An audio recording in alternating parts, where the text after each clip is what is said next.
Attendees, please give a warm welcome to MC Shauna Foster as she makes her way back to the stage.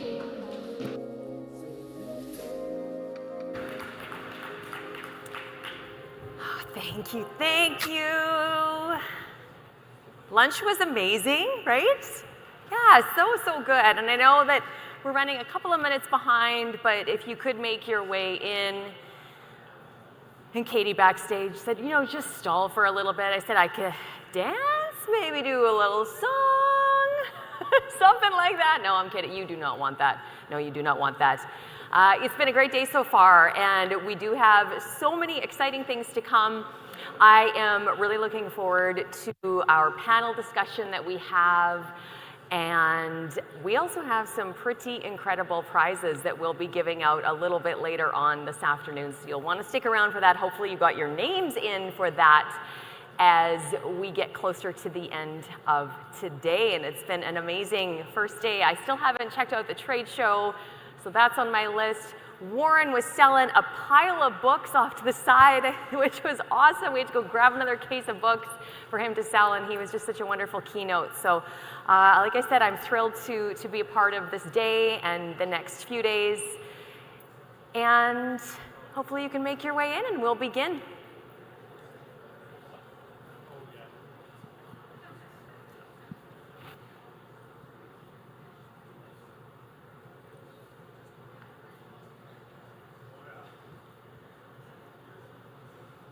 Grab that cup of coffee or energy drink. Got an energy drink. I'm rocking backstage. I did the morning show this morning, both for Z99 and C95, so if you were driving in, you might have heard. Make sure and listen tomorrow, and I'll give some special shout outs to everyone here at SUMA who's been so wonderful so far.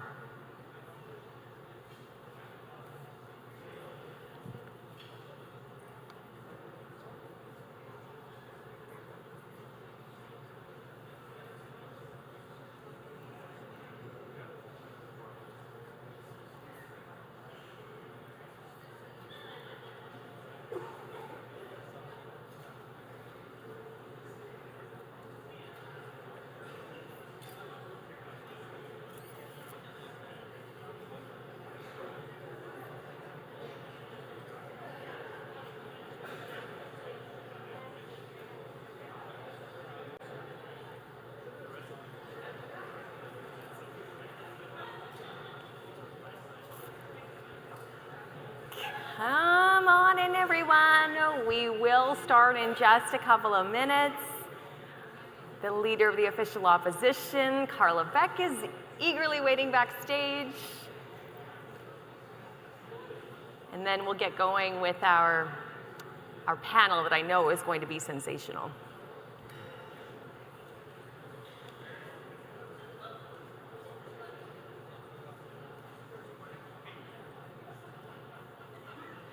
Whoever has the cow balloon, like, can I take that home later for my son?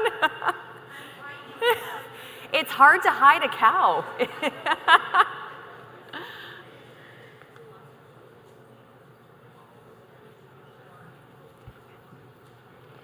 All right, thank you so much. We'll have everyone come on in, and it is my pleasure at this point to call upon the leader of the official opposition, Carla Beck. She is going to deliver her address. With over 80% of Saskatchewan's population living in an urban center, the continued engagement between the official opposition and SUMA and their membership is deeply appreciated. So please make your way to your seat, and delegates, join me in giving a warm round of applause. Thank you so much.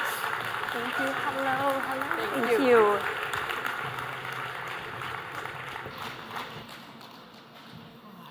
Good afternoon, delegates.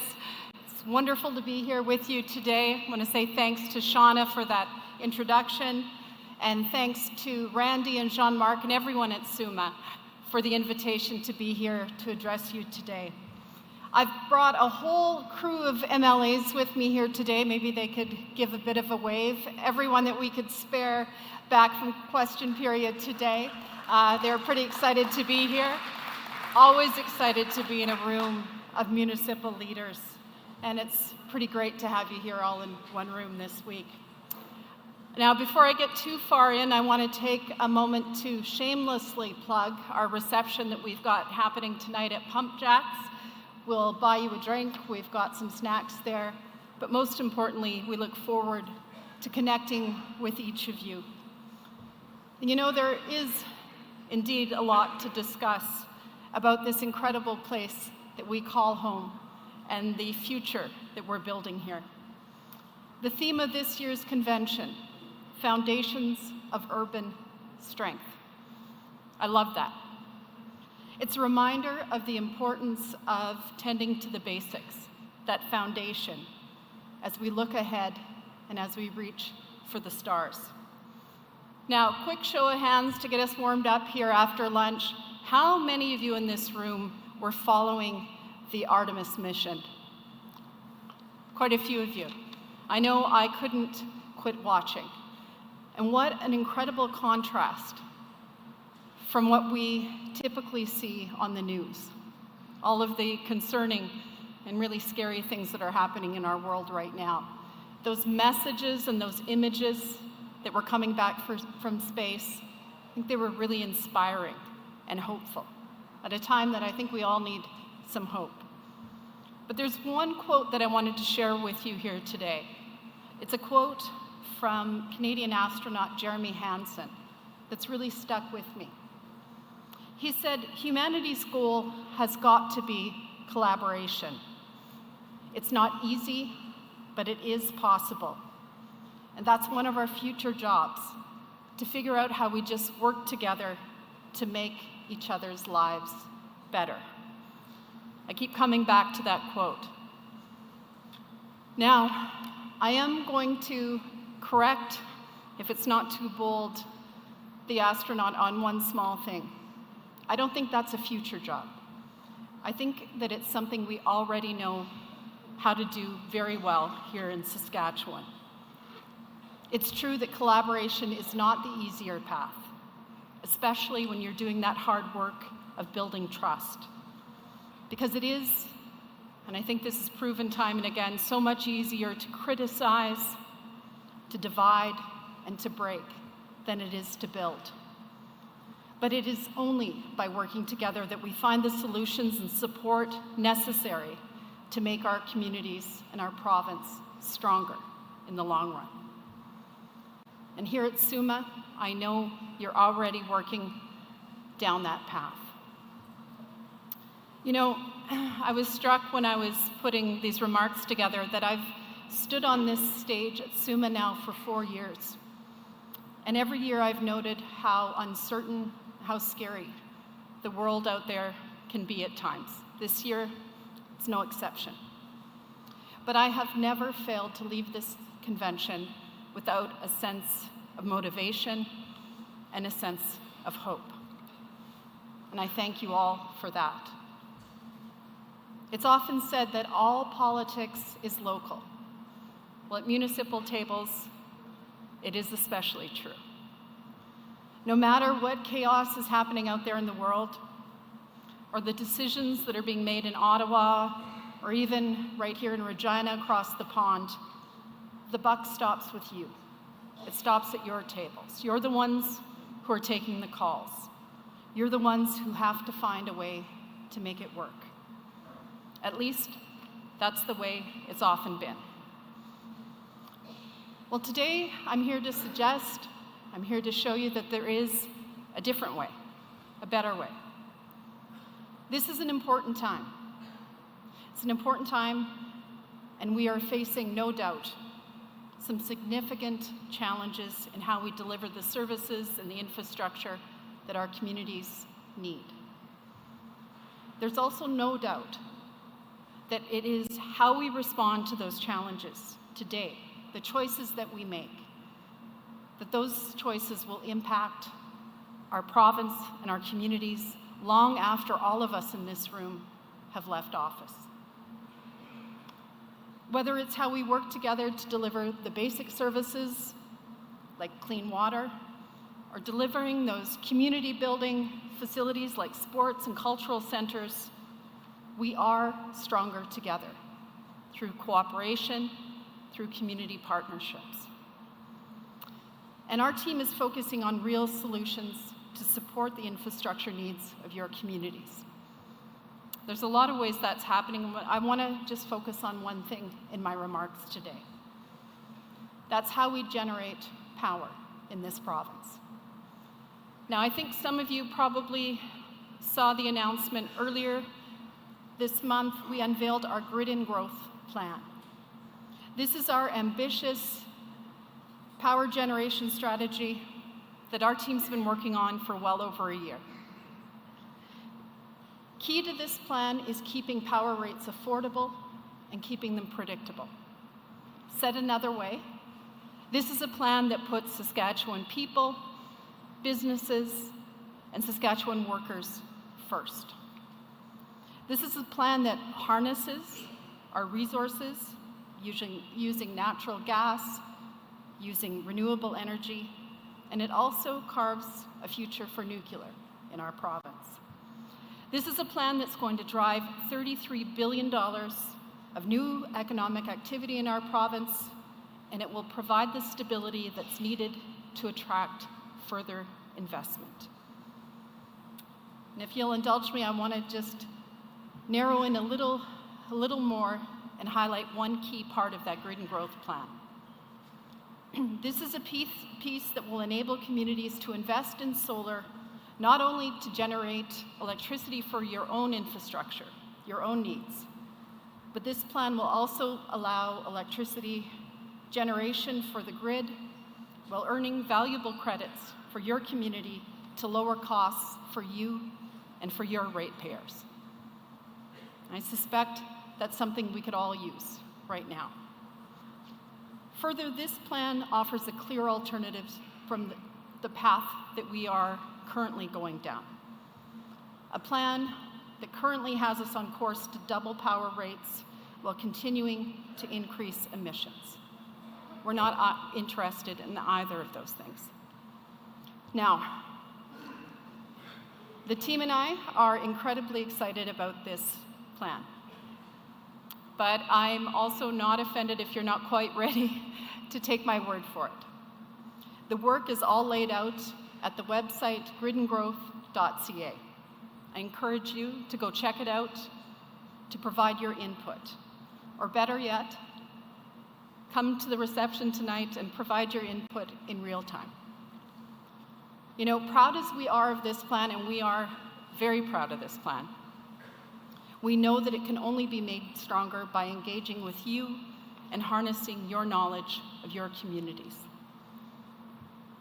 And I appreciate that some of you are still getting to know our team and how we operate. I'm confident that we can show you this. That this is not only how we approach this important issue, energy generation. This is how we are approaching so many other issues and challenges facing our province. Like healthcare, well, I don't have to tell, I don't think, anyone in this room where there are challenges in healthcare. You know that. You see that every day in your communities. But this team is months into a consultation province-wide to build the plan for the bold solutions that we need in this province right now to fix our healthcare system, to make it better for the people that we all serve. And I know the team has already met with so many people in this room. We look forward to having more and more of those conversations with you. Another thing that we're up to right now, we have quite a list. I won't go through all of them, but we're holding community events with young people right across this province, generating their input on the kind of Saskatchewan that they want to see in the future and their place in it. The list, as I said, goes on. But my point, the point that I want to leave you with is this: we are stronger together. I truly believe that.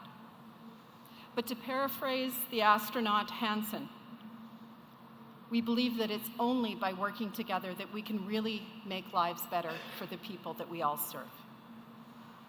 In closing, let me just express again my sincere thanks for all of the work that all of you are doing in your communities and around your tables. We want to work with you, continue to work with you on those solutions.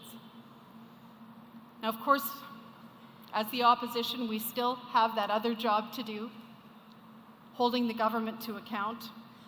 This team is pretty focused on that as well. But I'm going to let you in on a little secret. We do not intend to be in opposition for much longer. For a long time, people in this province felt like they didn't have a choice. And sometimes when that happens, governments can start to take things for granted. They can stop listening. Well, I think it is clear in this province now there is a choice. And I guarantee you that we will not take the trust that we've built in these rooms for granted. We know how to work together, how to get her done, especially when it's hard. And that's when that collaboration, that coming together, that's when it matters the most. And this is something that people in our province have done time and time again. It's who we are in Saskatchewan, and it is a heck of a foundation to build from. Again, thank you so much for having me. I look forward to seeing you tonight at Pump Jacks. Thanks again.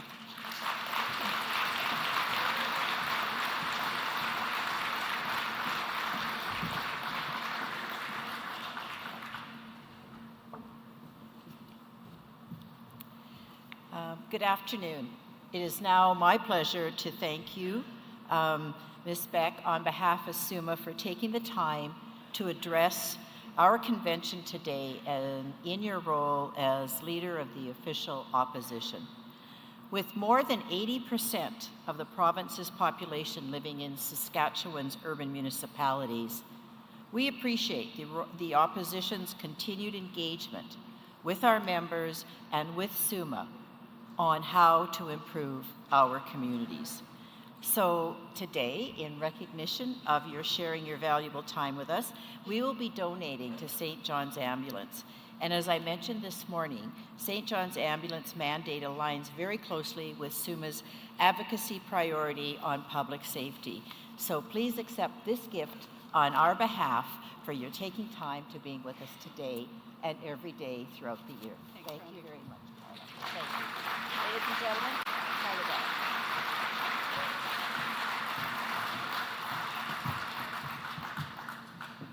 And now, let's welcome back Shauna for the introduction of our next panel. Shauna, all over to you. Thank you so much, Rand. Thank you. We are going to move now into our main plenary session, laying the groundwork, First Nations and Municipal Relations. This session kindly sponsored by SK Recycles. And at this time, I would like to welcome up Delaney Passer, Indigenous Relations Representative for SK Recycles. Before we get underway, and I would like to call them up to say a few words. Delaney.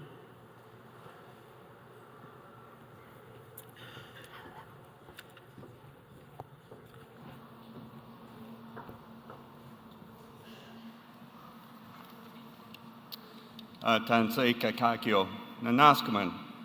Thank you for inviting me here today to speak on Treaty 4 territory on behalf of SAS Recycles.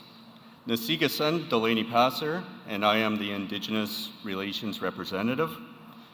SK Recycles is a provincial program that manages household packaging and paper recycling here in Saskatchewan.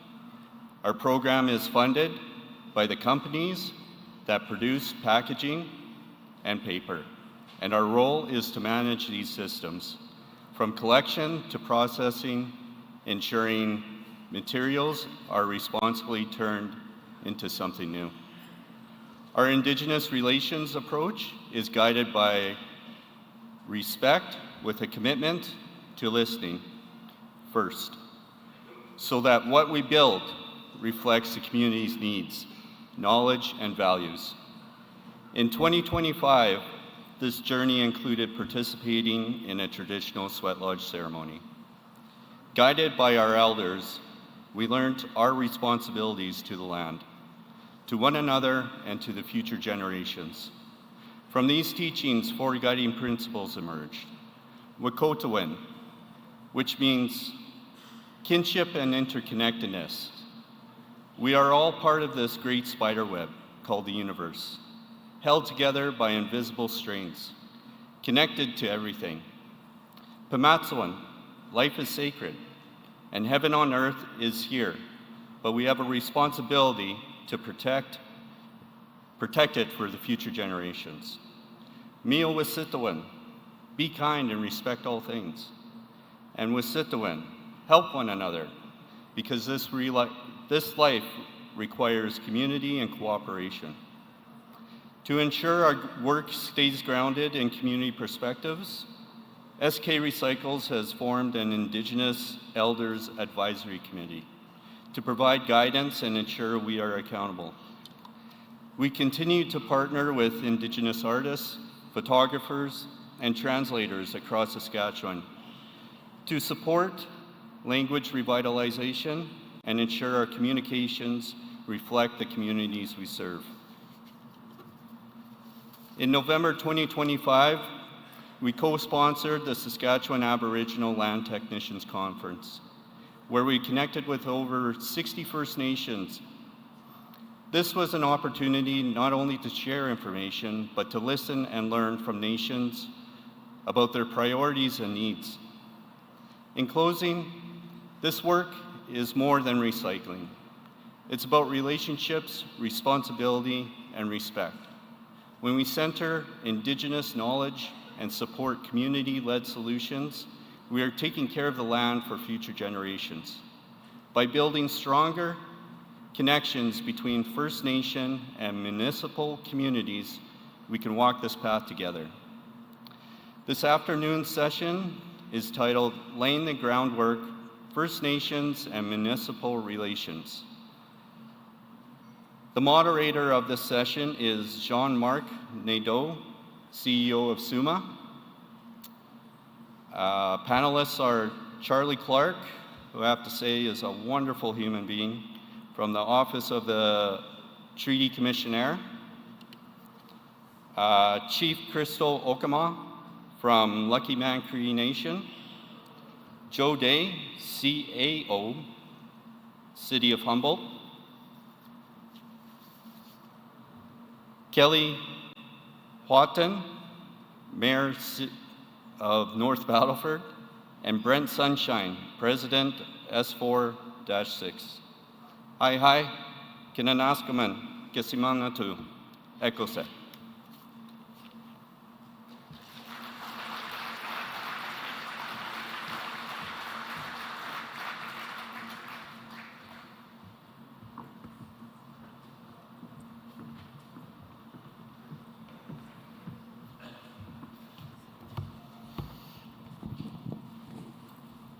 So while my panel members sit down, I will mention that I've invited an additional member of the panel. Charlie Clark formerly served as mayor of City of Saskatoon and now serves as the Treaty Relations Lead with the Office of the Treaty Commissioner. So I'm going to be standing here while we have this conversation with our panelists. And so I guess our sponsor introduced you already. So you got the pictures up there. So we'll dive right into the conversation if that's okay with you. So maybe I'll ask Charlie maybe to say a few words as we start this conversation and sort of set the stage for us if you don't mind. Well, thank you very much, Jean-Marc. And I first of all want to thank SUMA and recognize you and your team for putting a conversation like this on the main stage at this convention. Since I retired from being mayor and I'm in the stage of being a recovering politician, one of the things that I found myself reflecting on about what I think about is going to make sure we have a strong province for my kids to grow up in and for their kids and all the kids growing up in our province is how we build a stronger relationship going forward when it comes to First Nations and non-Indigenous people, Indigenous and non-Indigenous people, including the Métis community, and how we start to build stronger partnerships together between nations. And it is at the ground and the level of nations and municipalities that I think so much can be done. And it can be done in terms of solving practical solutions, like making sure that there's clean drinking water coming into everybody's taps and that there's gymnasiums for kids to play sports and be healthy and good jobs in their communities as a result of economic development. So I was thinking about how important that was, and I found myself at the office of the Treaty Commissioner talking to Treaty Commissioner Kathy Walker about the role of the OTC and municipal and First Nation relations, and she was very interested in seeing how we could play a role in helping to support and foster these types of partnerships. And so I'm really happy today that we have these 4 panelists to share the experience since starting to explore this role and starting to work with Treaty Commissioner Walker and the OTC. I've had a chance to travel around the province and meet and see and be really inspired by some of the work that's going on that you don't hear in the news. And I think this is one of the really important things about this panel today is to see and to hear that there's people building trust in the face of in the face of needing to come to terms with the truth of our history, and at the same time of coming out of a vision for the future, and building these partnerships and collaborations, and so to have representation from the Battleford region, Chief Crystal from Lucky Man, Cree Nation, and Mayor Kelly Houghton, where there's been relationship building, as you will hear, for the last 6 years, out of one of the most difficult periods of time in the history of the Battlefords, which has had many challenging times. And then in the region around the new BHP mine, the Jansen Potash mine that's being built, and these 2 leaders have been building collaboration for the last 2 years in ways that are truly inspiring. So I'm not going to tell their story, but I want to let everybody know that the Office of the Treaty Commissioner is very committed to learning about where there are both opportunities and challenges in this work, and to helping us to learn from each other about how to build stronger partnerships ahead for our children and grandchildren, and to live out what the vision of the treaty relationship was, to live together in good relationship with one another and on this land. And so I'm really looking forward to the conversation today. Well, thank you, Charlie, and we are also looking forward to this conversation. So perhaps what I can do is maybe start with the North Battleford region, maybe tell us your story and how that relationship started and how it's developed and evolved over time. So perhaps either the chief or the mayor can start on that story. Hello. Oh, I am on. I just want to introduce myself real quick. My name is Crystal Lokamau. I've been chief of Lucky Man Cree Nation since 2016. The Battlefords Regional Community Coalition, or BRCC, is a partnership that brings together the chiefs and mayors of the city of North Battleford, the town of Battleford, and the 5 neighboring First Nations, Lucky Man, Sweetgrass, Moosomin, Soto, and Little Pine, to work on shared regional priorities. Prior to our formation in 2018, this kind of collaboration didn't formally exist, making the first time local chiefs and mayors sat together in the same room to meet. That early work was recognized provincially, earning a Saskatchewan Municipal Award in 2019. Since then, the relationship has continued to grow, and today chiefs and mayors communicate regularly and come together at least quarterly. The BRCC itself was formally established through the Sakchaba-Sikh Relationship Agreement. We signed it on June 21st, 2019, with a focus on collaboration, reconciliation, and improving outcomes for the entire region. The vision of the agreement is to build a reconciled regional community, one that supports the health, well-being, and prosperity of all people. At its foundation, it creates a government-to-government relationship between municipalities and First Nations, grounded in respect, transparency, and ongoing communication. It also establishes a shared purpose to create a strong forum for dialogue, align leadership, and work together on issues that affect our entire region. These are things like economic development, land use planning, infrastructure, education and training. The list goes on of the things that we discuss at our table. The agreement's guided by a set of shared principles, including recognizing the significant contributions of First Nations to our region and understanding that future prosperity depends on the relationships that we build today. We acknowledge that reconciliation is a shared responsibility, and at its core, it's about building consistent communication together.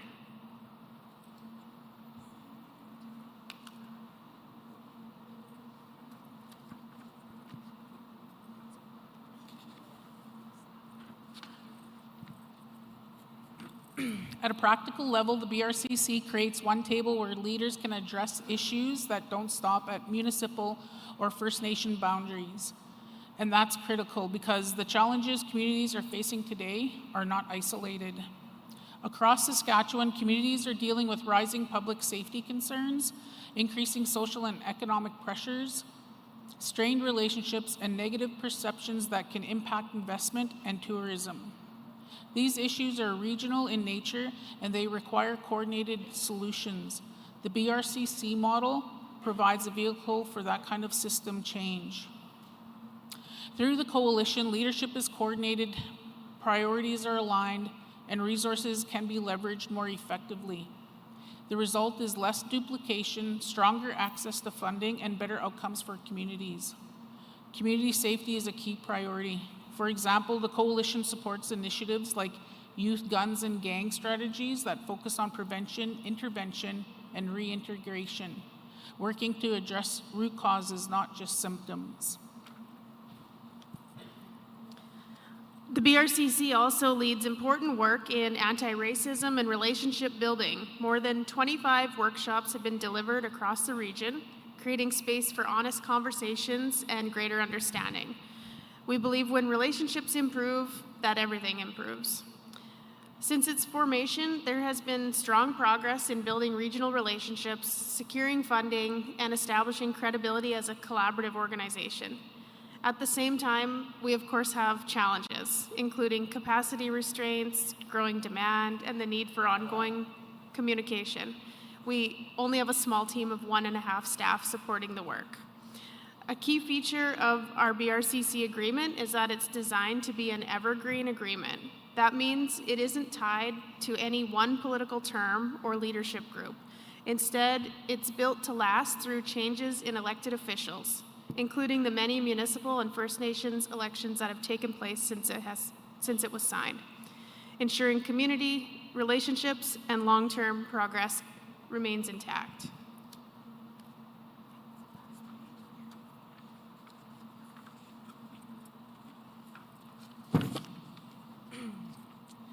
It's also intentionally open and adaptable, creating space for additional First Nations and communities to join over time. Other nations have already participated as guests and have expressed interest in becoming part of the coalition. The BRCC provides the Battlefords a regional approach which leads to stronger outcomes, better access to funding, improved community safety, reduced duplication, and stronger relationships.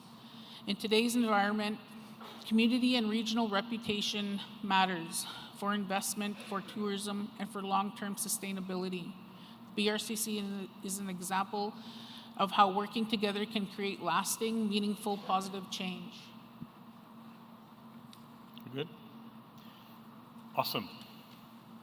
Maybe I'll ask Brent and Joe to share your story about the partnership in the Humboldt area. Yeah, thanks, Sean Mark. So Sylvite 46 or S46 certainly had its start much different than what a lot of other collaborations are that you're going to understand and hear about and talk about in your groups. S46 actually was industry-led. It was actually BHP that a little over 2 years ago basically recognized that with the growth of the mine, the development of the mine, and the number of jobs and families it was going to bring to the area, they recognized that the entire region was going to be hit with some struggles with respect to housing, childcare, training, those types of things. And they recognized that no one municipality or nation or community should be trying to do it on their own. So what they did is they started reaching out to the communities within the 90-kilometer driving distance from the mine site and asked if we were interested in getting together and having a bit of a working group started to see if we could cooperate. And so it was from that genesis that we've evolved in the last 2 years to be a not-for-profit corporation that basically has a scope or an area of that 90-kilometer driving radius from the BHP mine that includes 25 RMs, 30 urban municipalities, and 6 First Nations. And so it wasn't any one leader in any one of those communities that reached out directly to another one leader in another community and built it. We started with a group of 20 or so community leaders in a room, just starting to chat about some of the issues and problems that we saw on the radar coming with growth and rapid growth, and basically started to realize that we all had some of the same concerns and same problems. And those were, the housing, how we were going to meet the housing demand with infrastructure, how we were going to meet the childcare demand. But then we got into additional pillars or areas of interest, and those were just things like infrastructure, whether it be road quality, water supply, water service, recreation. All those types of things started to come on the radar. So then it began to grow beyond just what I think even BHP envisioned when they were looking for a solution to the housing concern that they largely had. We began to realize that as communities, 61 communities, we shared a lot of the same problems and a lot of the same concerns. And so it was through that initial kickstart from BHP and with some support from the province and the Prairies Can for some funding that we've been able to work towards putting some, working together on some of the solutions. And that could be from housing forums, childcare forums, cooperative models where we've done some stuff on protective services. But it's something that we're still growing, we're still developing and mentoring, because again, with 61 communities, you're not going to be able to do everything for everybody all the time. And lots of times we've found that it's all about getting people together in a room and sharing ideas and seeing where the partnerships work. And sometimes it is urban to urban or rural to rural, but we're also finding that there is those urban to nation and rural to First Nation arrangements as well that are really working out well for us. Brent? Yeah, I think that one of the biggest challenges we faced when we first got together was kind of understanding jurisdictions. First Nations, traditionally we're a federal jurisdiction, and then you have RMs. And what I really learned was I didn't know that RMs and urban municipalities were different. And I didn't know that the cities were different from the smaller towns and the municipalities. So we had a lot to learn about each other. And one of the things, and I remember the leaders were all thinking to themselves, and when we were discussing, how is this going to work, was, how do we as First Nations work with, RMs, or how do we work with a town? Because we're funded separately. So what we really had to do was knock down the walls of jurisdiction. Knock down the job title that you come in with, or the mayor or the chief, and then just kind of sit together as people and try to understand each other. Well, I know that we talk about it a lot at our tables, is that we all have the same kind of fears when we walk out the door and go to work. I mean, with everything that's happening in society today, what is it that we all share? Well, we all want to build a foundation for our children and our grandchildren, and I think that that's where all the conversations really started from, is that's something that we all share in common. And as time went on, we began to realize, projects that we did, say in Fishing Lake, as an example, we did a road project, which is an infrastructure project. We have a road that goes right through the center of our First Nation. It goes through the RM assessment to Highway 5, and we were seeing, there were reports, provincially reports, about 500 vehicles a day. And then what we ended up doing was getting these radar speed signs that we got through SGI. It was a partnership application with the RCMP, The town of Wadena was a part of the conversation, the RM, and also Fishing Lake First Nation. So we got these radar speed signs, but the ones that we got actually tracked the number of vehicles that were on the road. And we seen upwards to 1,000 a day, but the average was 800 vehicles per day traveling on this road, and it was all pounded out like a lot of roads are. And we as the nation, but also the RM, couldn't afford to keep the maintenance on it. Like, we were grading it so much, nobody had the budget to keep this up. So what we did was basically came up with a solution. We wanted to start talking and getting together and really talking about fixing the road, but trying to find something that's really going to fix it and pave it. Well, pavement costs quite a bit, and I don't really have to tell everybody in here how much it costs. It costs quite a bit, and barely anybody can afford it. So we had to look at alternatives to payment. And if it wasn't for S46 and us sitting with other RMs and other municipalities, we started to share resources and ideas. We were actually, the biggest thing for me personally is every time I go out and I have a smoke, I end up talking to somebody and we have really good conversations, probably more so in there than I do in sitting amongst a bunch of people and whatnot. But so I was talking to the Reeve of Prairie Rose, Darren Peterson, and obviously there were a few others with us. And I said, you know what, we want to pave this road, but we just can't afford to do it. I'm looking for alternatives. And the RM of Prairie Rose did 3 different roads with 3 different products. So basically they did the work for us. And anybody who's ever done a road or recapped a road, you have to find 3 different, consultants or whatever the case may be. It's a long, drawn-out process. Well, Prairie Rose already did it for us.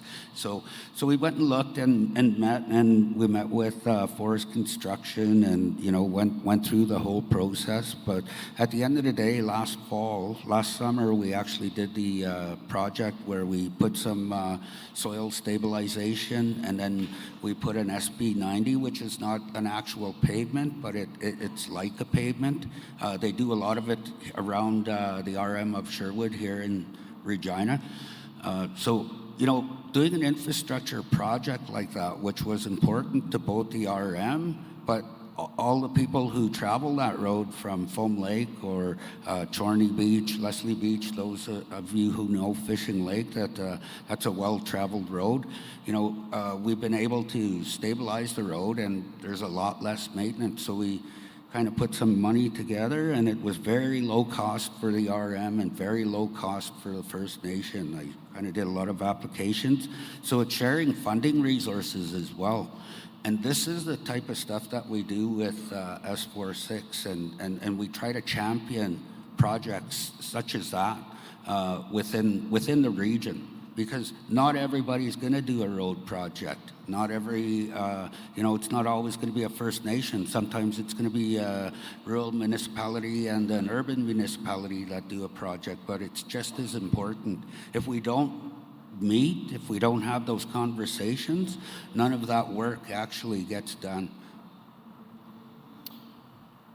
That's unbelievable. I love really those stories. So we understand that in the past, many First Nations and municipalities in Saskatchewan might not have had the opportunity to collaborate closely. Historically, the colonial system hasn't always treated First Nations people as equal partners, which has made rebuilding trust a bit more challenging. We truly appreciate the efforts everyone has made to build these stronger relationships within these 2 projects.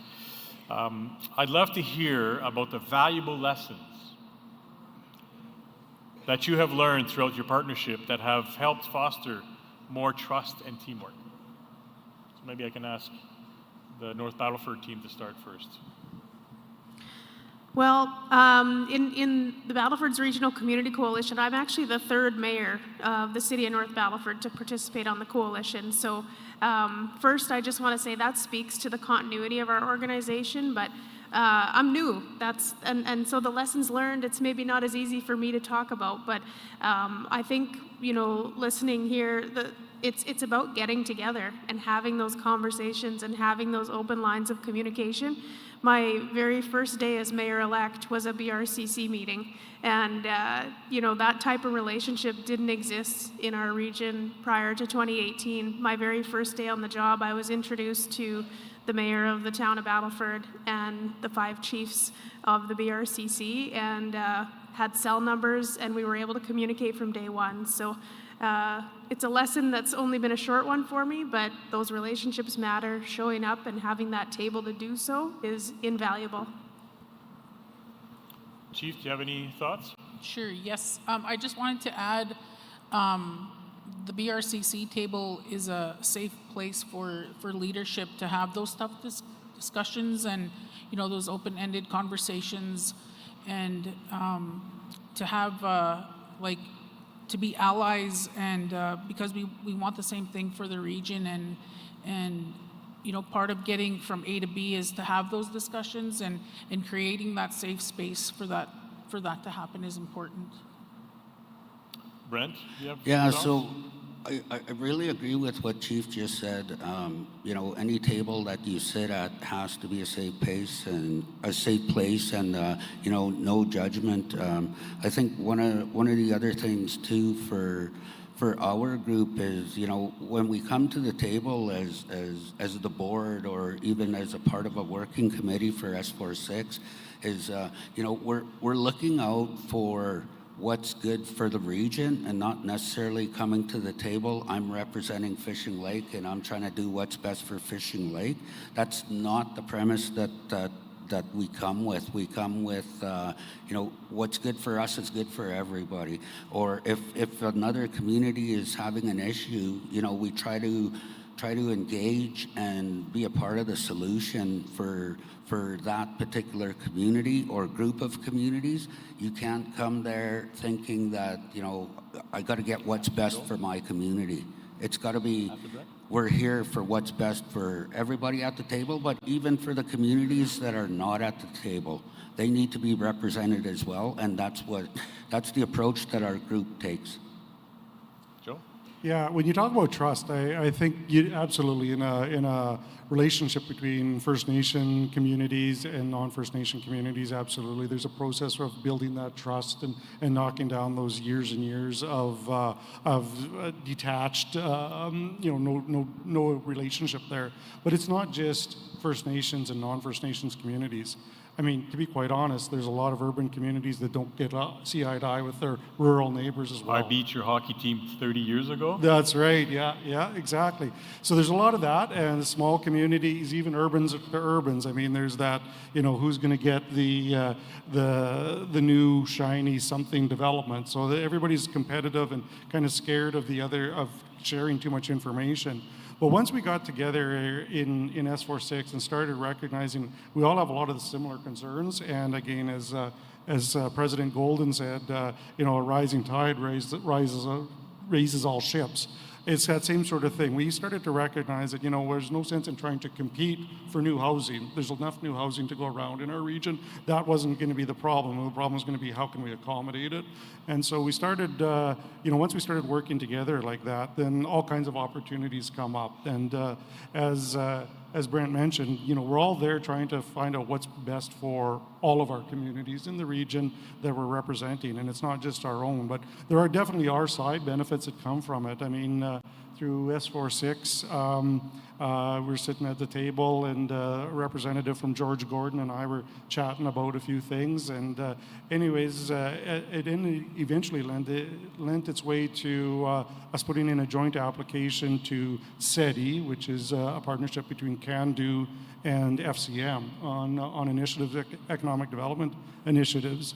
And through that relationship that was built there, first at the S46 table and then through SETI, Humboldt's going to be hosting its first powwow ever, probably, but first annual powwow in conjunction with our high school, our Carleton Trail College, George Gordon, and ourselves. And we certainly want to make sure we invite all of our surrounding neighbors to attend and join us with it. But it's really great when you think about how many years of no relationship there's been, and now we're starting to, host powwows in Humboldt that we don't think has ever happened before.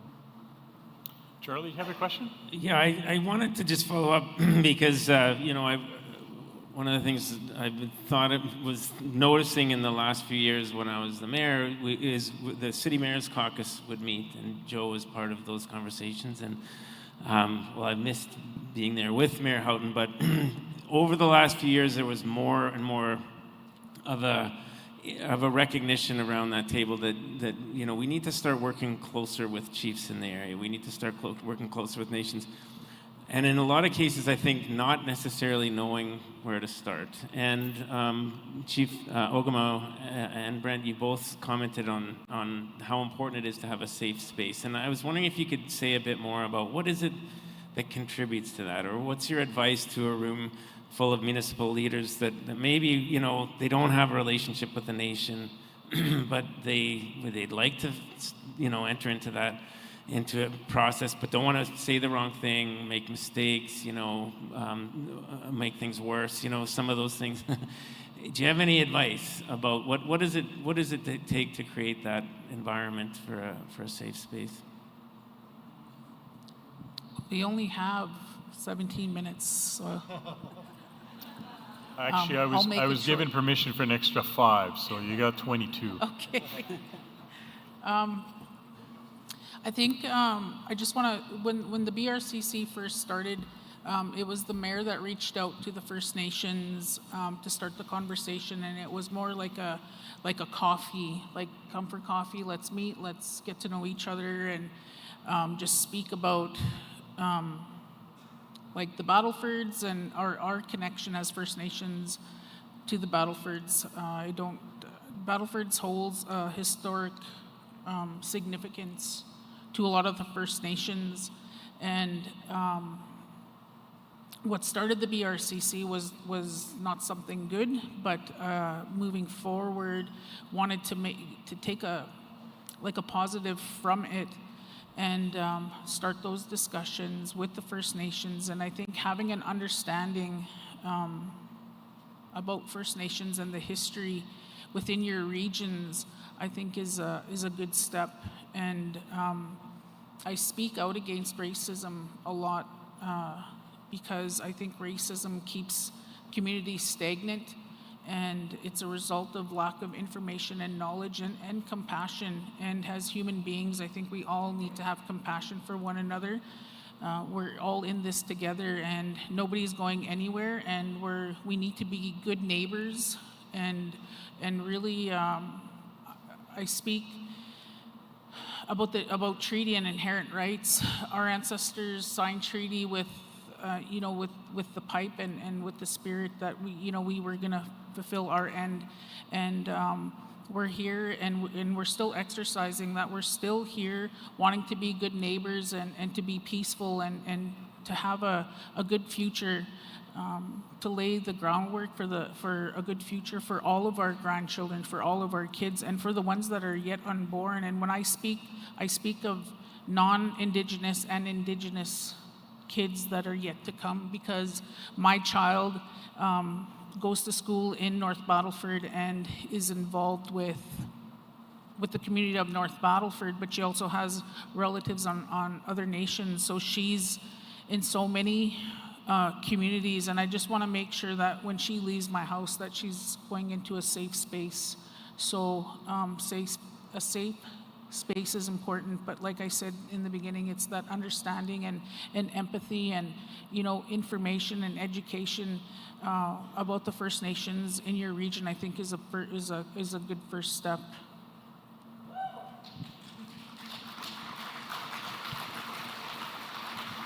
I think it's pretty hard to follow that after everybody kind of claps too. You want to say something really inspiring.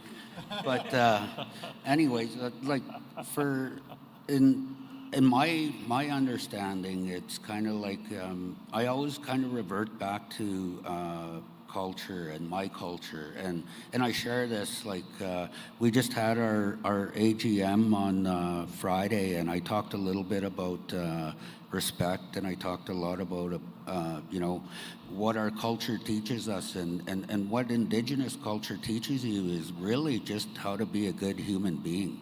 Like, we all have the same values, we all have the same needs as people, and that's really where I kind of start everything from, is just trying to give everybody else in the room an understanding that, you know, we're not very different in many ways. A lot of times we have that word thrown around, reconciliation, and I was explaining it to some people earlier today, that reconciliation is a two-way street, that you know, it's not just about non-First Nation understanding First Nation, it's about First Nations understanding the non-First Nation communities as well. There has to be a shared, like any relationship, there has to be shared information, and without that information, that understanding and empathy and realizing that we're not very different, I think, you know, it's very hard to establish any kind of relationship. And like Chief said, a cup of coffee is actually a shared thing. I'm going to Tim Hortons right after this if anybody wants to come meet me there. So.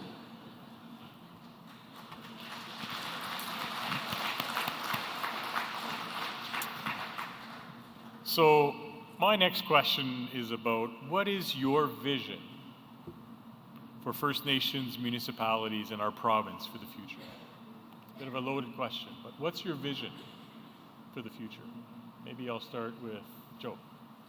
Sure. You know, I think that Sylvite 46 or S46, the group that we're a part of, it is so much more than just looking at it as First Nation and non-First Nation. We are 61 different communities, all with our own unique features, and we're all trying to work together. And I think the future is, you know, just keep working together, building trust and building those partnerships. And for Brent and I and the folks from George Gordon and Humboldt, you know, we are just trying to find good opportunities to partner on things. You know, continue to build trust. I don't think trust is something you just, you know, on the first meeting you say that you trust it, you know, you've built that trust. It is something that you mentor and grow, and that's the same as Humboldt and you know, the village of Leroy and things like that. We have to learn to trust that we're not trying to compete for each other's ice time and things like that. So we're building that trust, and I think between First Nation communities and non-First Nation communities, it is just getting together at events like what we have pretty much every 6 weeks or so. We get together as an S46 board, and we try to figure out what little projects we're tackling and how some of the ones that we are working on, how they're progressing. And again, trying to get more information out to our communities to build that relationship, build that trust. But it really is just a matter of getting together and talking and working on the same things, because as Brent says, you know, we're all really aiming for the same thing, and that is a good community, a good home for ourselves, our children, and our grandchildren. So how do we work together at getting that? What about you, Brent? What's the vision? What does that look like? Future?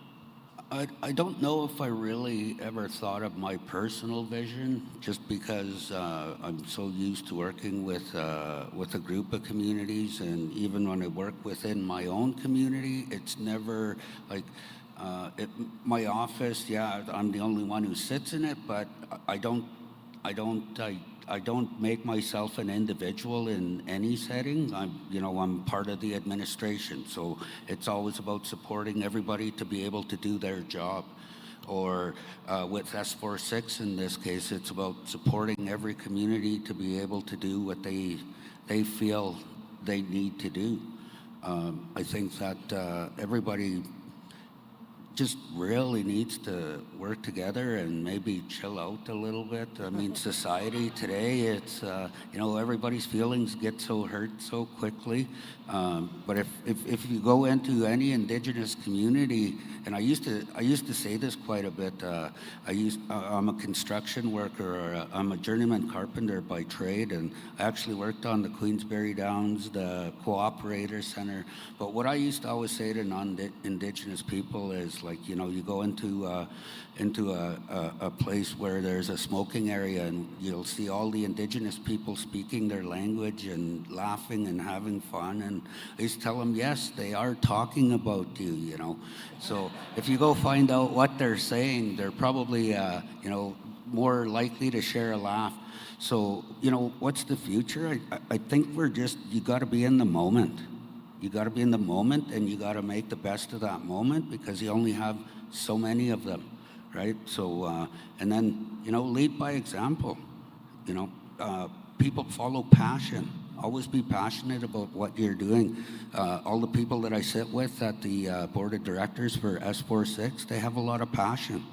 And that's what people follow, and that's I think what a lot of people in this room likely have, why they're in the positions they're in. So stay true to your heart and keep moving forward. That's all we can really do. Maybe I'll go to the mayor first. I'd love to hear your story at the end, if you don't mind, Chief. So maybe Mayor, what's your vision? Well, my vision personally is probably looking at grade 3s and grade 4s on a playground and how they live their lives together. That's what we should do as adults. That is my personal vision for the future of all of our communities and of all of us. With BRCC, I think we're able to model that at the leadership level. And how do we portray to our community the relationship that we expect our community members to have? We live together, we are neighbors, we are one community. The Battlefords region is very, very connected. And, at the leadership level, for example, this past summer, our community parade, we had almost all of our nations in the area. The chiefs were in the parade, had floats in the parade, and we had one chief walking with our mayors, which we've never had before. That's the relationship that we want to model to our community. This is not an exception, and it shouldn't be unusual. It's how we build the future. So, thank you. Thank you. How about Chief Okama? What's the vision for the future? I'll try to speak fast. Just kidding. Personally, what I'm envisioning is not just for Lucky Man, but for all the nations and for the BRCC. For the BRCC, I'd like to see a thriving community, individually, but also has working together and being intertwined in projects, thriving and not in reactive mode. Reactive mode is unhealthy, and a lot of our First Nations communities are always in reactive mode because we're always underfunded. So advocating together for funding and so that it could support projects and tourism and economic development in the region, but also I envision being a good leader personally for myself, that I'm leaving a good legacy for my daughter and like I said, for the kids to come behind, that for different projects and different areas that I'm focusing on right now, that if I'm ever asked when I'm at the pearly gates or entering the good hunting ground, if I'm asked what did you do in this area, what did you do, I will have an answer for I'll have an answer for it. So, but all in all, like I said, we need thriving communities that are not in reactive mode, that we're proactive, and that we're actually envisioning futures, actual possibilities, all the positives in that area, and not being in reactive mode, like I said, because it's so unhealthy and it keeps us in silos, and we got to get rid of those silos and start working together. So I have time for maybe one maybe 2 questions. So has anybody got a burning question for the panel while we're here? We got a couple mics on the floor. If you have any questions, Joe Ordiski, why don't you Can I just quickly say, at one point we were hoping to have Mayor Joe Hordisky and Chief Tammy Cook-Searson up here too, because what's going on in La Ronge right now in terms of co-governance is something I hope everybody can learn about. And I see Mayor Joe coming up to the mic, and so thank you. And if you can, anything you can say to this group about your experience in the La Ronge region would be great. Tammy Cook-Searson is in England, so she wasn't able to be here for the panel, but nice to see you, Mayor. Oh, hang on for a sec.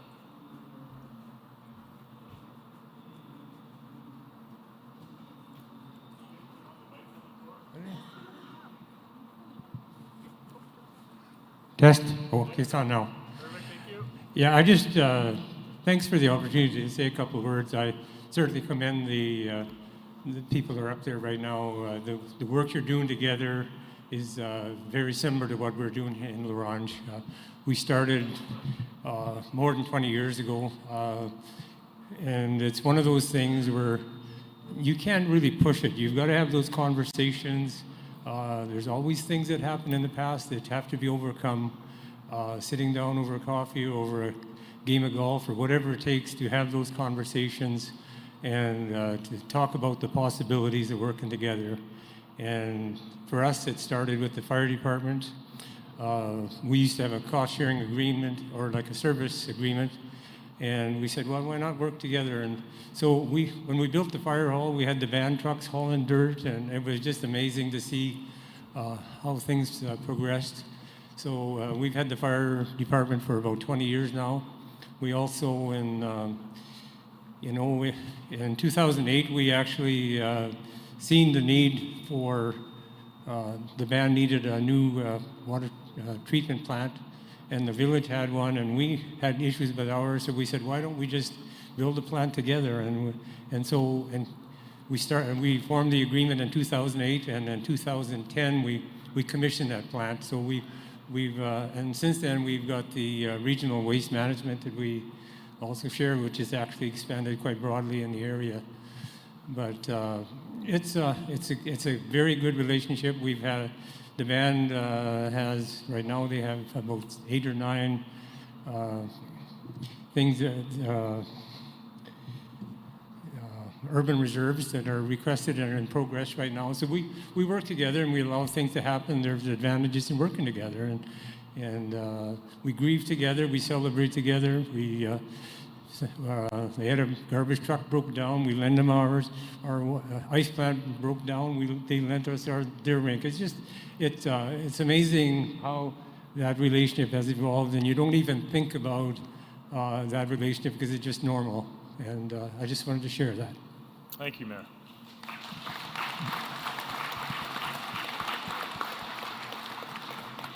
I've got time for one more question. If not, Charlie, I'm sure, has something in the back of his pocket here.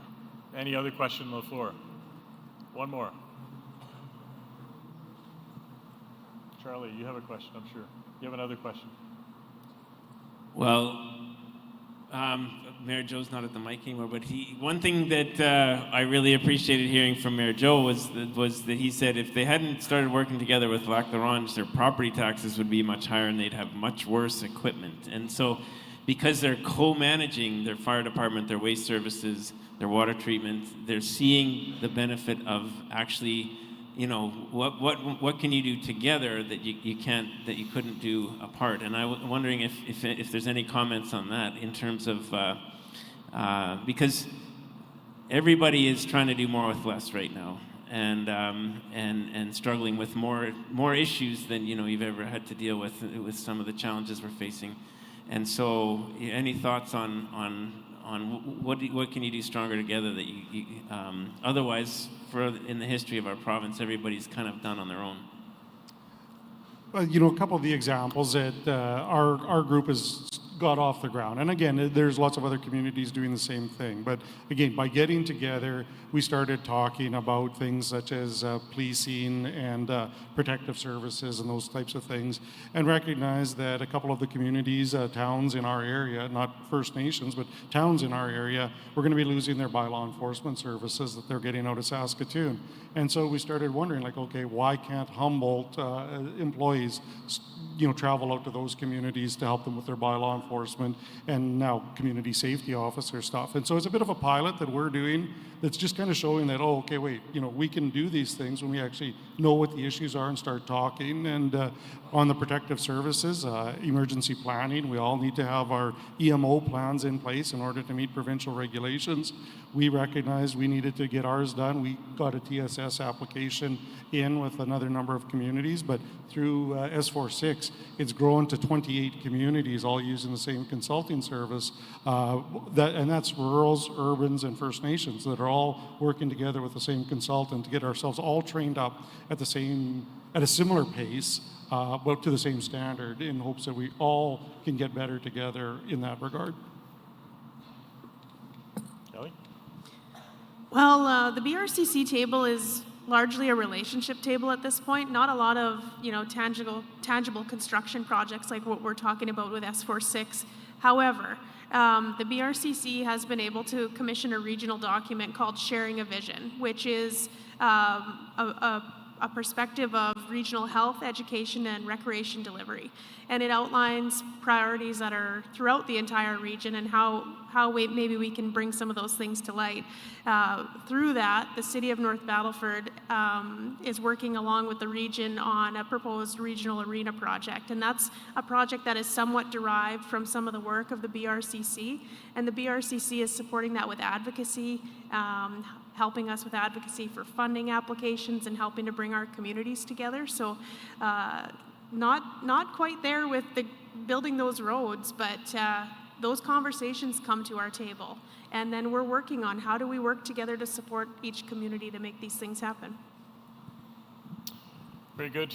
Well, thank you very much to the panel. Oh, Brent, go ahead. I'd just like to mention there's probably a lot of communities that are in the S46 region right now that are not probably at the table with the rest of the board, but we do have a meeting room, number 5 at the Queensberry Downs. Following this, that's where we're going to be answering any questions, or if you want to learn more about S46, that's where we're going to be. If you're interested in membership, or even just coming to have a conversation about what you're facing within your community or your region, now is probably a good time to start having those conversations and seeing how you can get involved or how we can help you here in the near future. Did you want no, you're good. So you've probably noticed in the last 3 years we've evolved from the first year this panel was talking about the challenges our municipalities are having from a financial standpoint and sustainability and so on. And now this year, or last year rather, we talked about collaboration and it was more on the community planning, but it really was about introducing the topic of collaboration. And this year, collaboration between urban and municipal and Indigenous communities. I truly believe that is part of the success of our communities, is that collaboration and not playing nice in the sandbox, but collaborating across the regions. Our urban municipalities are the economic hub and support the ag, and I see our friends from SARM here. They're here. We're here to support that industry. We're here to support what's happening in the regions, and so learning to work together. And we just published a paper I mentioned yesterday regarding the town of East End and the 2 RMs around it and how they collaborate, and it's been doing that for years, for decades. So. We're going to continue down this path, and if you have any suggestions for us for next year's panel, I'm all ears. Always looking for promoting great stories out there. So thank you very much to the panel. We also have a survey. I've got okay, that. Good. I got that. You're stepping on my toes. I thought you were wrapping it up. No, I'm not. I just wanted to give a warm thank you to the panels for discussing today, so please.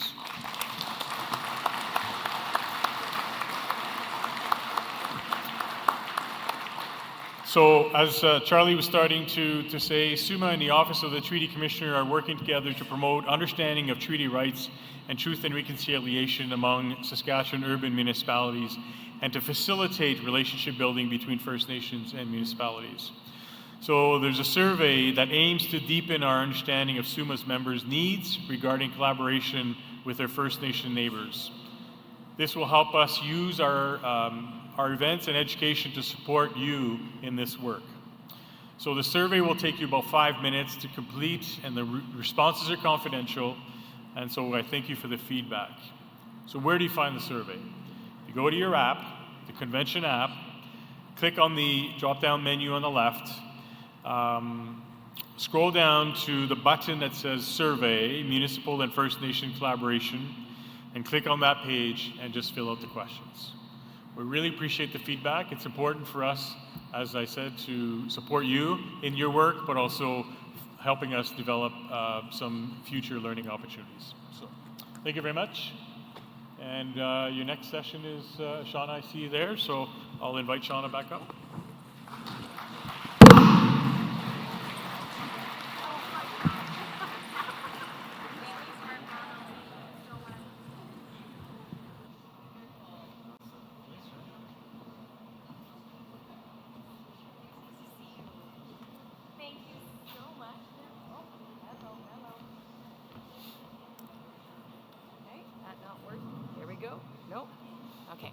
We'll use the podium. Thank you so much to our wonderful panel.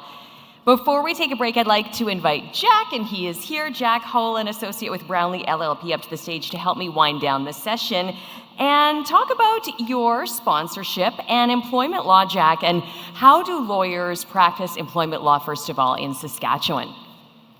Thanks, Shauna, and I just want to repeat my colleague Derek's comments on, we're very happy to be here again for another year at the SUMA convention and keep strengthening that relationship with SUMA and assisting with municipalities' needs. And jumping over into the labor and employment scope of things, we practice a great deal of employment law in Saskatchewan, specifically for municipalities, and that's looking at the employer side of things and dealing with anything from a wrongful dismissal to a human rights complaint, or being those proactive steps in trying to get the right employment agreements in place for whether it be the public works employees or the seasonal lifeguards coming in to make sure the summer season goes well. If you had Let's just step in here. No, we're still not working there. Okay, if you had one piece of advice, Jack, for municipalities, what would it be? And this is going to echo on my colleague Derek's comments too, but it's about being proactive instead of being reactive. I'm happy to receive your calls, I'm happy to give you advice, but if that advice is coming before you hire that employee, when you're getting that employment agreement in place, or when you're kind of structuring your operations, that's an easier phone call. That's a phone call where we have a bevy of opportunities to try and put the right agreement in place to ensure that that exposure for the municipalities not great down the line because you want to try and get rid of an employee that you were having performance issues with, or you ran into certain financial troubles. So being proactive, seeking that advice instead of being reactive is the best advice we can give in a quick couple minutes up here. Awesome. Thank you so much, Jack Holland with Brownlee LLP. At this time, we are going to take a short break. We would like to remind you, though, to be back in the room by 3:40 because we do have some prizes to draw for and the resolution session. So thank you so much. 3:40, we'll see you back here. Thanks, Jack. Oh.